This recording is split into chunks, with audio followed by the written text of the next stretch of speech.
We're going to talk a little bit about exponential growth and decay word problems. These are broken down into different categories to kind of help you as a refresher. When you're working on other problems, you can go back and look at them for examples. So copy these down so you have them for examples. Really try to understand the concept of what's happening. Please ask any questions if you do not understand afterwards. So the first one is on compound interest. Remember that annually means once per year. So for this particular one, you want to start a savings account and you will put in $3,800 to start. You will then earn 1.8% interest per year. How much will you have in 15 years? So we think about this as compound interest.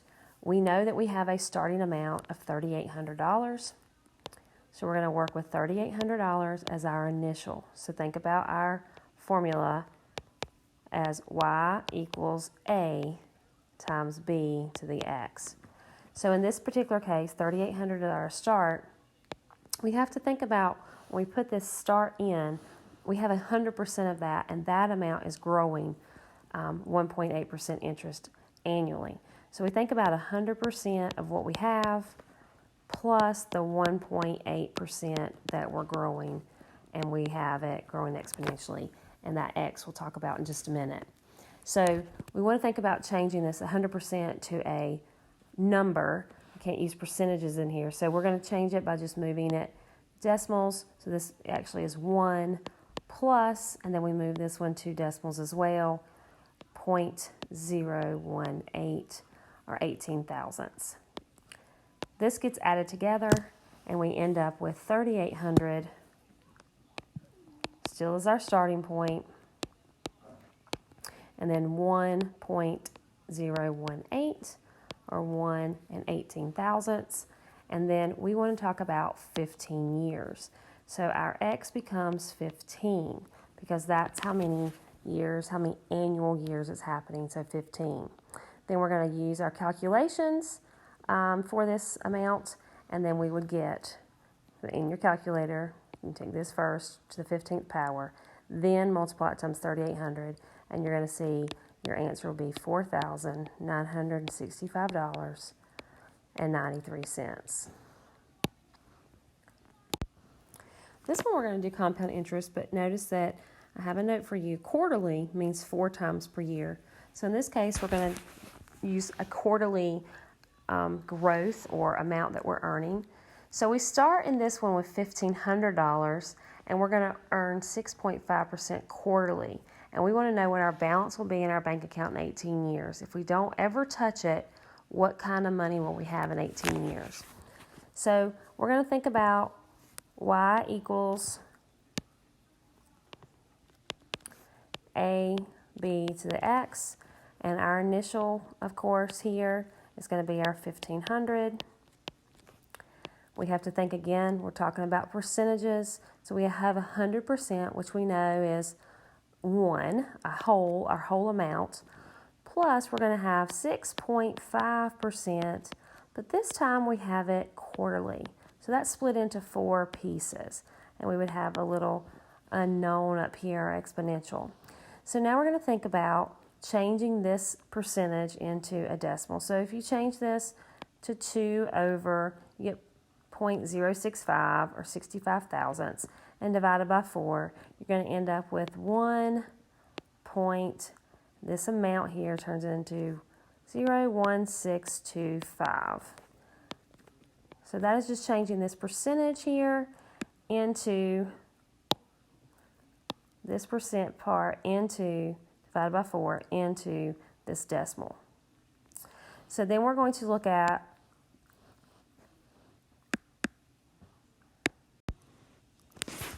how then that would calculate with our $1,500 starting. So this is all of our y equals our total amount. And in this case, we're talking about 18 years. Well, you have to think we're talking quarterly. We need to know how many quarters or how many quarterly periods are in 18 years. So think about seasons when you think about quarterly. Winter, spring, summer, fall. It's every so many months. So we're talking about quarters. Well, for our particular case, we're talking about 18, and we know that there's 4 quarters in each year.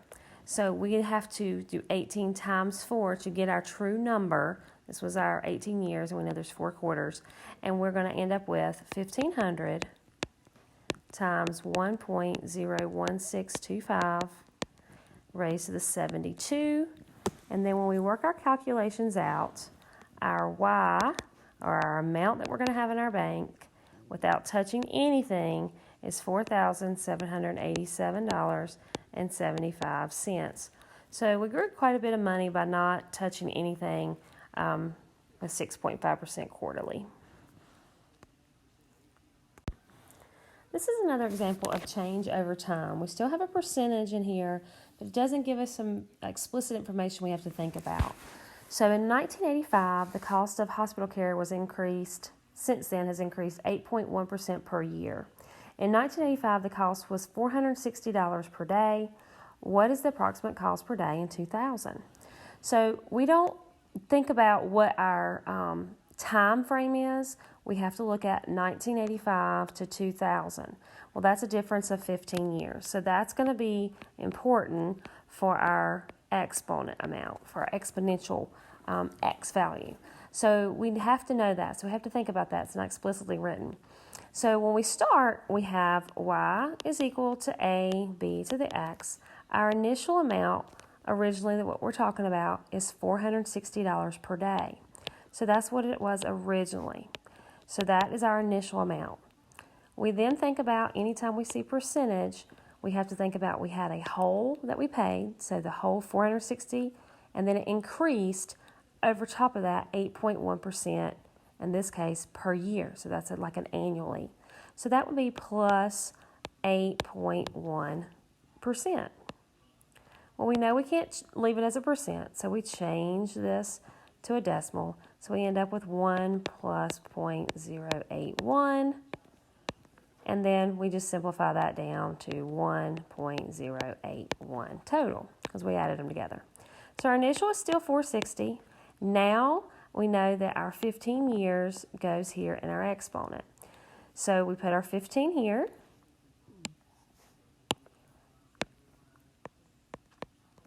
And then we're going to calculate 1 and 81 thousandths to the 15th power, and then times 460. So we have y is equal to $1,479.60. So in the year 2000, that was the average daily cost for hospital care. We could continue that on if I wanted to know in 2019 what it would be. Then I have to think about from 1985 to now, how many years would that be? And that's 34 years. So the biggest difference would be that if in 2019, if I wanted to know, my formula would then be y equals 460 as my initial, and then still the same growth factor. Excuse me. But now I would have an exponent of 34 years. So then that would be $6,498.77 per day. I haven't been to the hospital recently, but I know that medical care is very expensive, so hopefully it's not that much. But this is an example of change over time if it was a set increase of 8.1%. In the real world, things fluctuate, but this kind of gives us an overall generalized view. So we're going to talk about half-life. You will hear this word half-life and think about when you hear that as decay. So this is a certain type of radiation that is being used to treat a patient with cancer. The patient receives 12 millicurie, which is abbreviated as MCI, and that is what is given to them at their visit. And the half-life of this medicine is 8 days. So think about as they take it, every 8 days, it cuts into half. It goes down half. So what's in their body is half left, half left. And so we want to know how much radiation medication will be left in their body after 16 days. So we still are using our formula of y equals a, b to the x. And in this case, we know it's half-life, so we know that our growth factor or common ratio is going to be a smaller number than 1. So our initial amount we start with is the 12. That's what they were given. We know that our growth of decay or decay factor is a half because it's half-life. And in this case, we have to do a little bit of calculation here. In 16 days, we need to know how many half-lives occurred. Well, if each half-life is 8 days, how many times is 8 going to 16? Well, that's 2. So then we're talking about a 2. So when we put this into our calculator, a half raised to the second power, then times 12, the patient would have 3 millicurie of radiation left in their body.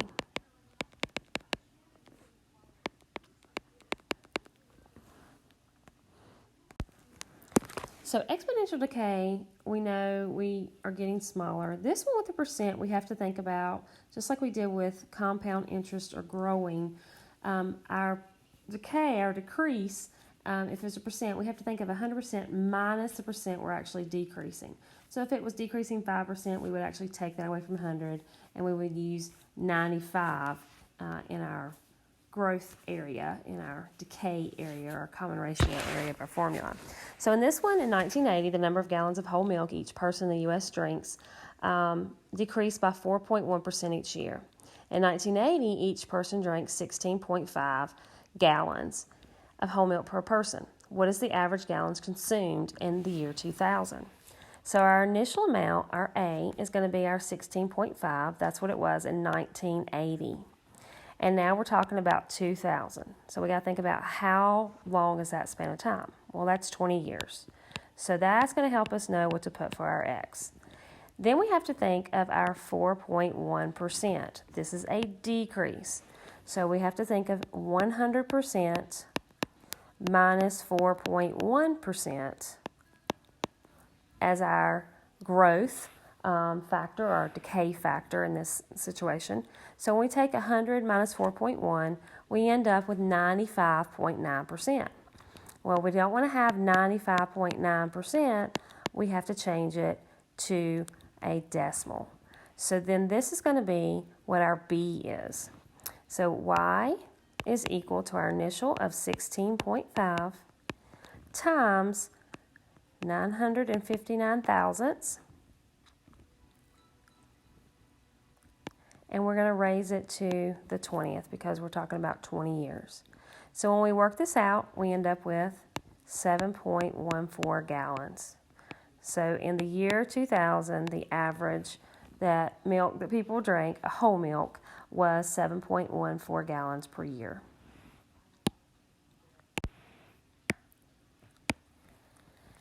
This problem's comparing two situations. So Company A pays $10,000 the first month you work there, and then each month the pay will increase by $5,000. Company B pays $500 the first month, and each month after the pay will double. In which month will Company B exceed, in money, Company A? So one thing we have to remember, some important things here. If we don't start at 0 months, meaning in this case we started at month 1, we actually got something at month 1, we have to take that into account with our exponent.